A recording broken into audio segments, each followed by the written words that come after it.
Hey everybody, welcome. It is GleeCon here again for another episode of Lore of Warcraft as we continue our journey through these sort of books on tape. Unfortunately, that's just what we're going to be doing for a while. Or fortunately, if you like this kind of thing, obviously I don't mind it or I wouldn't do it.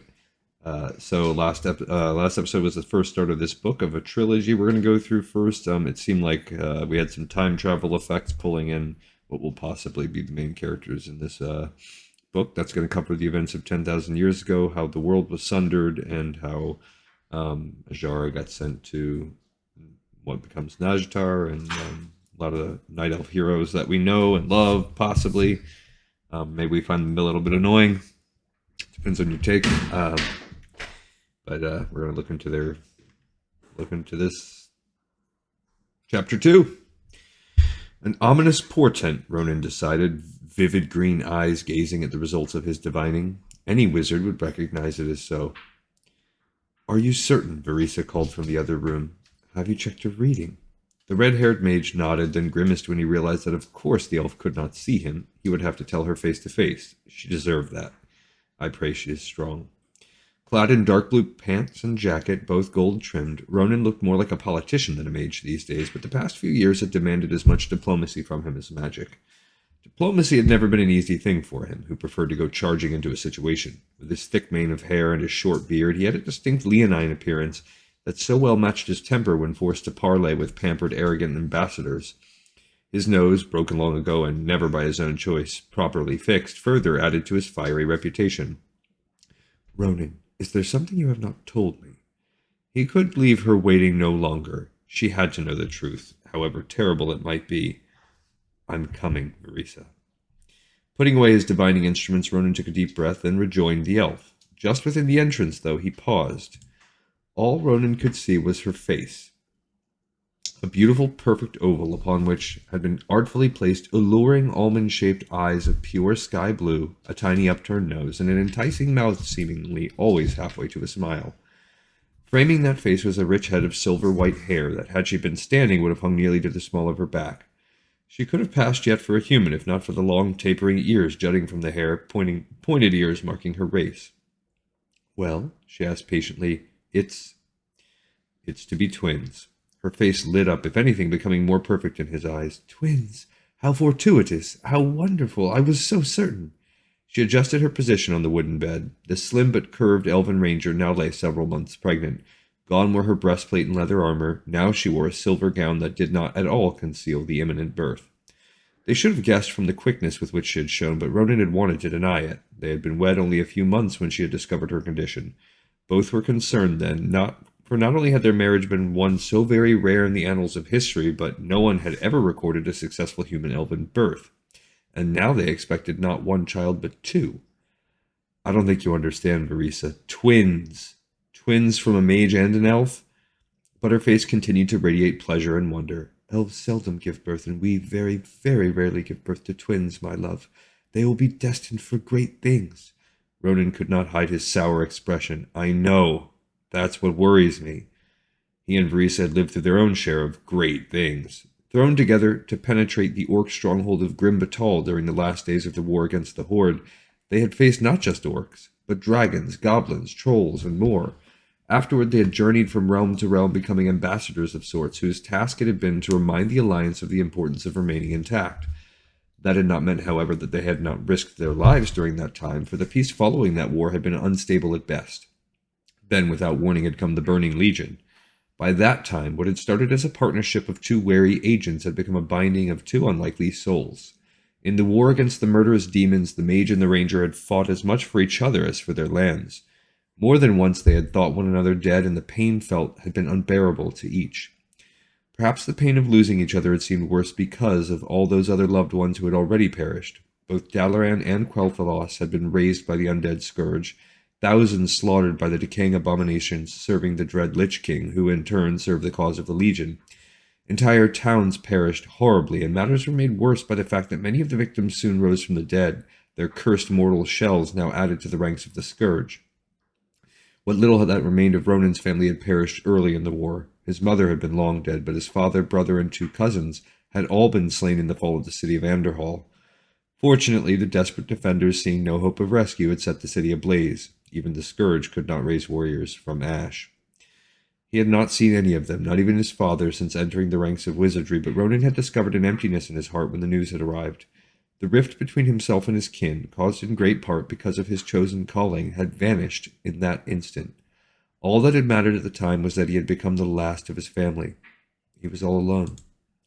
Alone until he realized that the feelings he had developed for the brave elven ranger at his side were reciprocated. When the terrible struggle had finally played out, there had been only one logical path for the two of them. Despite the horrified voices emanating from both Virissa's people and Ronin's wizardly masters, the two had chosen to never be parted again. They had sealed a pact of marriage and tried to begin as normal a life as two such as they could possibly have in a world torn asunder. Naturally, thought the mage bitterly, peace for us wasn't meant to be. Virissa pushed herself from the bed before he could help her. Even so near the time of birth, the elf moved with assured swiftness. The elf took hold of Ronin by the shoulders. You wizards, always seeing the dire. I thought my own people were so gloomy. My loveless will be a happy birth, a happy pair of children. We will make it so. He knew that she made sense. Neither would do anything that would risk the infants. When the two had realized her condition, they ceased their own efforts to help rebuild the Shattered Alliance and settled in one of the most peaceful regions left, near enough to Shattered Dalaran, but not too near. They lived in a modest but not completely humble home, and the people of the nearby town respected them. Her confidence and hope still amazed him, considering her own losses. If Ronin had felt the hole in his heart after losing family he had barely known anymore, Virissa surely had felt the gaping chasm open in her own. Quel'Thalas, more legendary and surely more secure than even the magic-ruled Dalaran, had been utterly ravaged. Elven strongholds untouched by centuries had fallen in mere days. Their once proud people added to the scourge as easily as the mere humans. Among the latter had been included several of Virissa's own close-knit clan and a few from her very family. From her grandfather she had heard of his desperate battle to slay the ghoulish corpse of his own son, her uncle. From him she had also heard how her younger brother had been ripped apart by a hungering mob of undead led by their own elder brother, who later had been set afire and destroyed along with the rest of the scourge by the surviving defenders. What had happened to her parents no one yet knew, but they too were presumed dead. And what Ronin had not told her, might never dare tell her, was of the monstrous rumors he had heard concerning one of Virissa's two sisters, Sylvanas. Virissa's other sister, the Great Illyria, had been a hero during the Second War, but Sylvanas, she whom Ronin's wife had sought to emulate her entire life, had as Ranger General led the battle against the betrayer, Arthas, Prince of Lordaeron. Once the shining hope of his land, now the twisted servant of the Legion and the Scourge, he had ravaged his own kingdom, then led the undead horde against the elven capital of Silvermoon. Sylvanas had blocked his path at every juncture, and for a time it had seemed that she would actually defeat him, but where the shambling corpses, sinister gargoyles, and gruesome abominations had failed, the dark necromancy granted the traitorous noble had succeeded. The official version had Sylvanas dying valiantly as she prevented Arthas' minions from slaying Silvermoon's people. The elven leaders, even Virissa's grandfather, claimed that the Ranger General's body had burned in the same fire that had devastated half the capital. Certainly there had been no trace left. But while the story ended there for Virissa, Ronin, through sources in both the Kirin Tor and Quel'Thalas, had discovered word of Sylvanas that left him chilled. A surviving ranger, his mind half gone, had babbled of his general being captured, not killed. She had been horribly mutilated and finally slain for the pleasure of Arthas. Finally, taking her body up in the dark temple he had raised in his madness, the prince had corrupted her soul and corpse, transforming her from heroic elf into a harbinger of evil, a haunting, mournful phantom called a banshee that still supposedly roamed the ruins of Quel'Thalas. Ronin had so far been unable to verify the rumors, but he felt certain that they had more than a grain of truth. He prayed that Virissa would never hear the story. So many tragedies. Small wonder that Ronin could not shake his uncertainty when it came to his new family. He sighed. Perhaps when they're born, I'll be better. I'm likely just nervous. Which should be the sign of a caring parent. Virissa returned to the bed. Besides, we are not alone in this. Jalia aids much. Jalia was an elder, full-bodied woman who had given birth to 6 children and midwifed several times that number. Ronin had been certain that a human would be leery of dealing with an elf, let alone an elf with a wizard for a husband, but Jalia had taken one look at Virissa and her maternal instincts had taken over. Even though Ronin did pay her well for her time, he very much suspected that the townswoman would have volunteered anyway, so much had she taken to his wife. I suppose you're right, he began. I've just been a very familiar voice, suddenly filled his head, a voice that could not be bringing him good tidings. "Rhonin, I have need of you." "Krasus?" the mage blurted.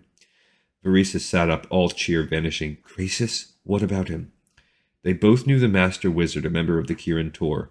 Krasus had been the one instrumental in bringing them together. He had also been the one who had not told them the entire truth about matters at the time, especially where he himself had been concerned. Only through dire circumstances had they discovered that he was also the dragon Corielstrasz. It's Krasus, was all Rhonin could say at the moment. "Rhonin, I have need of you."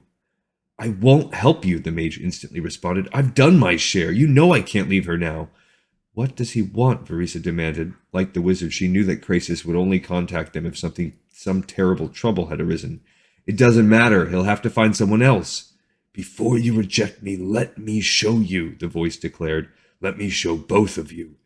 Before Rhonin could protest, images filled his head. He relived Krasus' astonishment at being contacted by the Lord of Time, experienced the dragon mage's shock when the aspect's desperation became evident. Everything Krasus had experienced, the wizard and his wife now shared. Last of all, Krasus overwhelmed them with an image of the place the other believed the source of Nozdormu's distress, a chill and forbidding chain of jagged mountains. Kalimdor.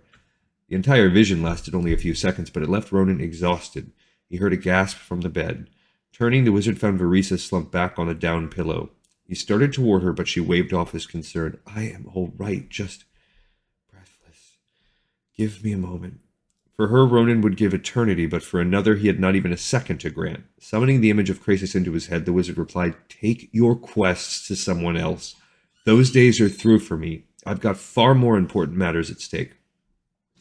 Krasus said nothing, and Rhonin wondered if his response had set his former patron searching for another pawn. He respected Krasus, even liked him, but the Rhonin the dragon mage sought no longer existed. Only his family concerned him now.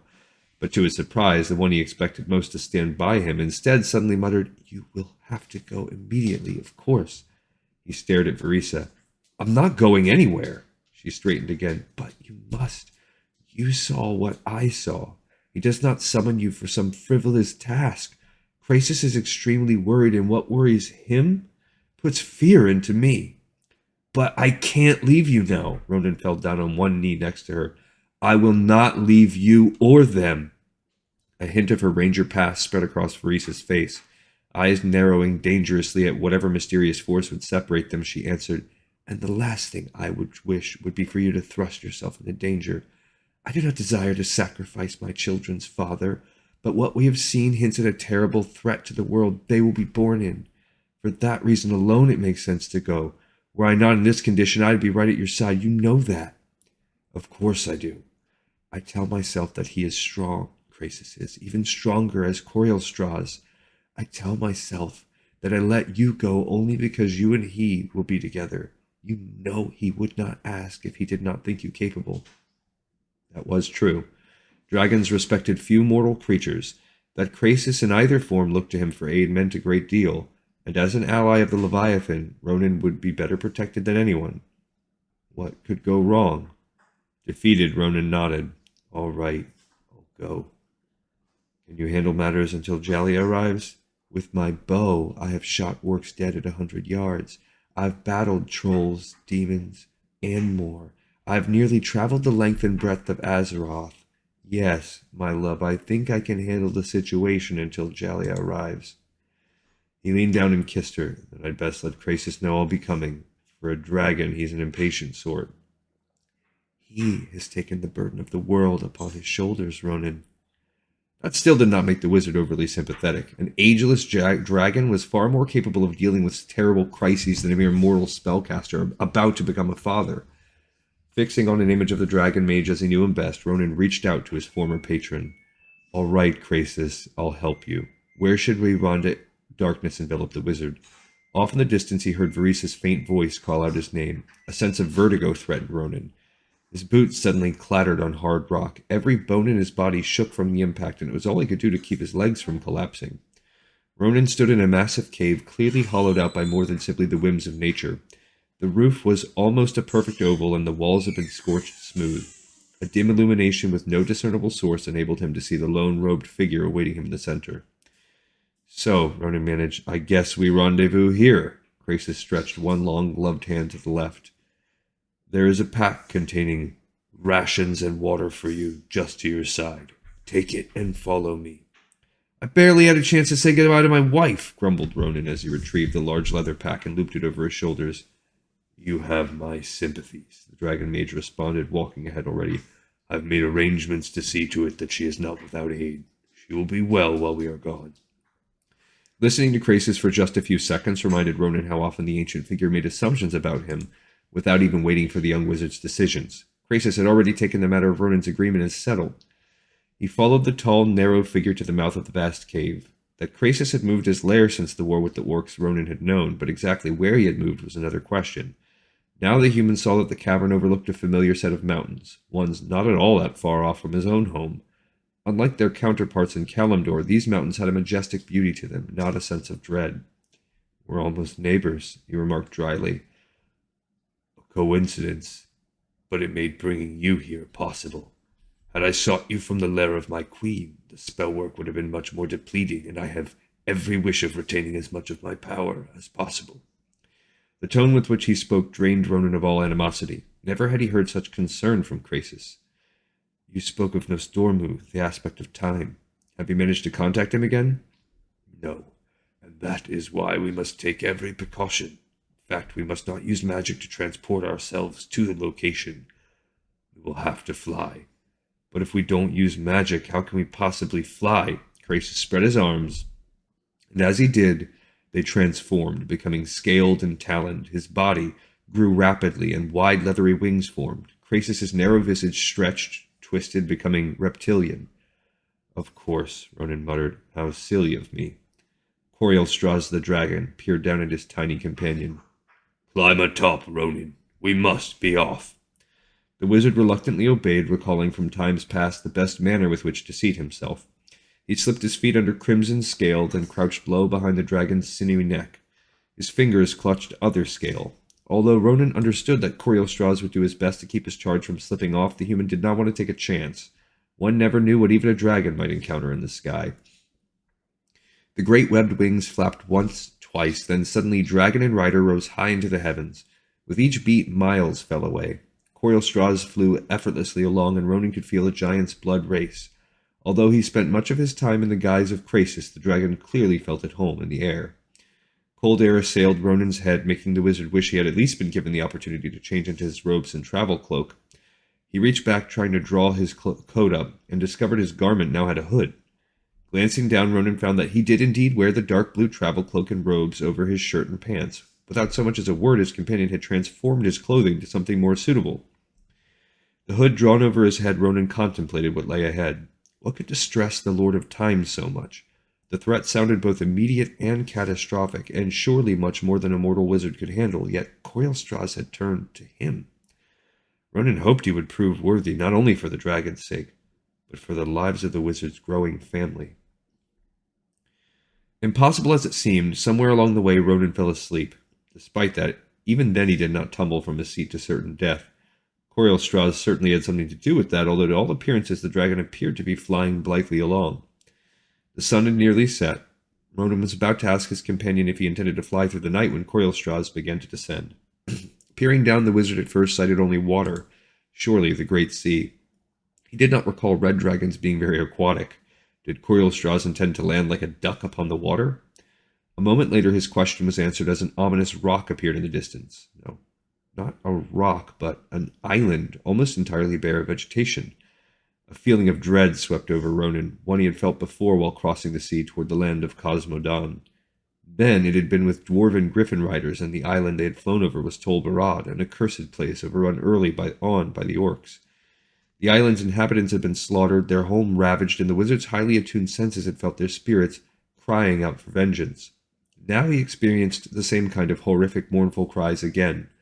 Ronan shouted to the dragon, but either the wind swept away his voice, or Corielstrasz chose not to hear him. The leathery wings adjusted, slowing their descent to a gentle decline. They came to a halt atop a promontory overlooking a series of shadowed, ruined structures. Too small for a city, Ronan assumed them to have once been a fort, or perhaps even a walled estate. In either case, the buildings cast an ominous image that only reinforced the wizard's concerns. How soon will we be moving along? He asked Corielstrasz, still hoping that the dragon only intended to rest a moment before moving on to Kalimdor. Not until sunrise. We must pass near the Maelstrom to reach Kalimdor, and we will need our full wits and strength about us for that. This is the only island I have seen for some time. What's it called? That knowledge is not mine. Corielstrasz settled down, allowing Rhonin to dismount. The wizard stepped just far enough from his companion to catch one last glimpse of the ruins before darkness enveloped them. Something tragic happened here, Corielstrasz suddenly commented. You sense it too? Yes, but what it was I cannot say. Still, we should be secure up here, and I have no intention of transforming. That comforted Rhonin some, but even still he chose to remain as near to the dragon as possible. Despite a reputation for recklessness, the wizard was no fool. Nothing would entice him down into those ruins. His gargantuan comrade almost immediately went to sleep, leaving a much more wound-up Rhonin to stare at the night sky. Virissa's image filled his thoughts. The twins were due shortly, and he hoped that he would not miss their coming because of this journey. Birth was a magic unto itself, one that Rhonin could never master. Thinking of his family eased the mage's tensions, and before he knew it, he drifted off to slumber. There, Virissa and the as-yet unborn twins continued to keep him loving company, even though the children were never quite defined as male or female. Virissa faded into the background, leaving Rhonin with the twins. They called to him, beseeched him to come to them.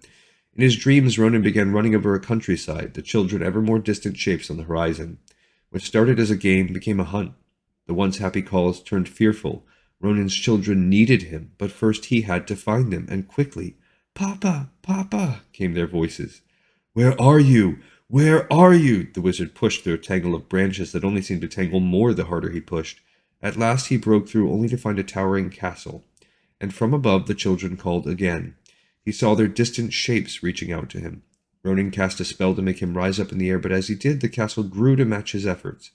Frustrated, he willed himself up faster. Papa, Papa, called the voices, now somewhat distorted by the wind. At last he neared the tower window where the two waited, their arms stretched, trying to cut the distance between Rhonin and them. His fingers came within a few scant inches of theirs, and suddenly a huge form barreled into the castle, shaking it to its very base and sending both Rhonin and his children tumbling earthward. Rhonin sought desperately to save them, but a monstrous leathery hand snatched him up and took him away. Wake up! Wake up! The wizard's head pounded. Everything around him began swirling. The hand lost its hold, and once more he plummeted. Rhonin, wherever you are, awaken! Below him, two shadowy forms hurried to catch him, his children now trying to save his life. Rhonin smiled at the pair, and they smiled back with sharp, vicious teeth, and just in time, Rhonin did awaken. Instead of falling, he lay on his back. The stars above revealed that surrounding him now was a roofless ruin of a building. The dank smell of decay assailed his nostrils, and a horrific hissing sound beset his ears. He lifted his head and looked into a face out of nightmare. If someone had taken a human skull, dipped it in soft, melting wax, and let that wax drip free, that would have come close to describing the gut-wrenching vision at which Rhonin stared. Add to that needle-shaped teeth filling the mouth, along with red, soulless orbs that glared hungrily at the wizard, and the picture of hellish horror was made complete. It moved toward him on legs much too long, and reached out with bony arms that ended in 3 long, curved fingers that gouged into the already ravaged stone. Over its macabre form, it wore the ripped remnants of a once regal coat and pants. It was so thin at first that Rhonin did not think it had any flesh at all, but then he saw that an almost transparent layer of skin covered the ribs and other visible areas. The wizard scrambled back just as the monstrosity grabbed at his foot. The slime-encrusted mouth opened, but instead of a hiss or a shriek, there came a childlike voice. Papa! The same voice in Rhonin's dream. He shivered at such a sound coming from the ghoul, but at the same time the cry sent an urge through him. Again he felt as if his own children called to him, an impossibility. An earth-shaking roar suddenly filled the ruined building, eradicating any urge to fling himself into the deadly talons of the fiend. Rhonin pointed at the creature, muttering. A ring of fire burst to life around it. Now the pale monstrosity shrieked. It rose as high as its ungainly limbs would enable it, trying to climb over the flames. Rhonin! Corielstrasz shouted from without. Where are you? Here! In here, a place no longer with a roof! As the mage replied, the gaunt creature suddenly leapt through the fire. Flames licking its body in half a dozen places, it opened its maw far wider than should have been possible, wide enough to engulf Rhonin's head. Before the wizard could cast another spell, a huge shadow blotted out the stars, and a great paw caught the ghoulish beast square. With another shriek, the still-burning horror flew across the chamber, crashing into a wall with such force the stones caved in around it. A breath of dragon fire finished what Rhonin's own spell had begun. The stench almost overwhelmed the wizard.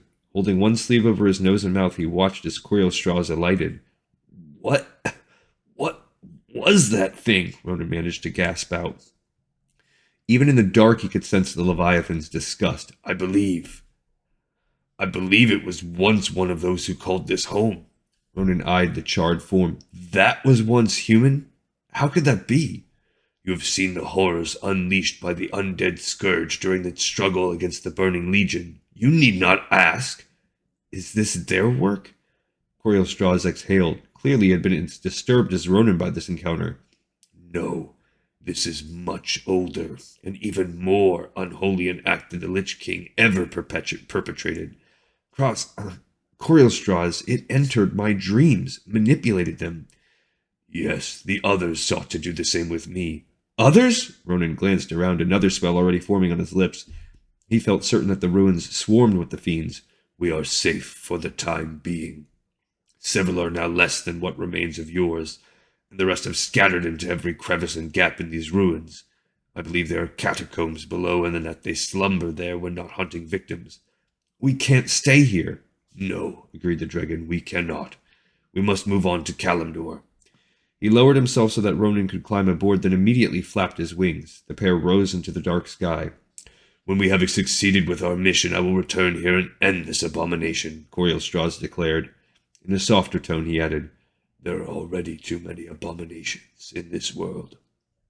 Rhonin did not answer him, instead taking one last glance down. It might have been a trick of his eyes, but he thought that he saw more of the ghouls emerging now that the dragon had left. In fact, it seemed to him that they gathered by the dozens, all of them looking up hungrily at the wizard. He tore his gaze away, actually happy to be on the journey to Kalimdor.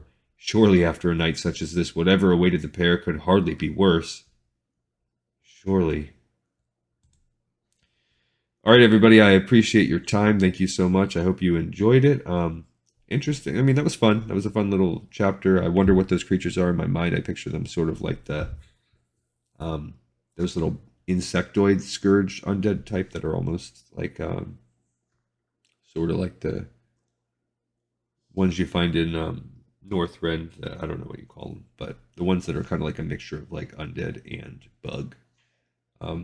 But yeah, interesting. Obviously, this all takes place post Lich King, probably as far ahead as Legion, as we talked about in the last episode.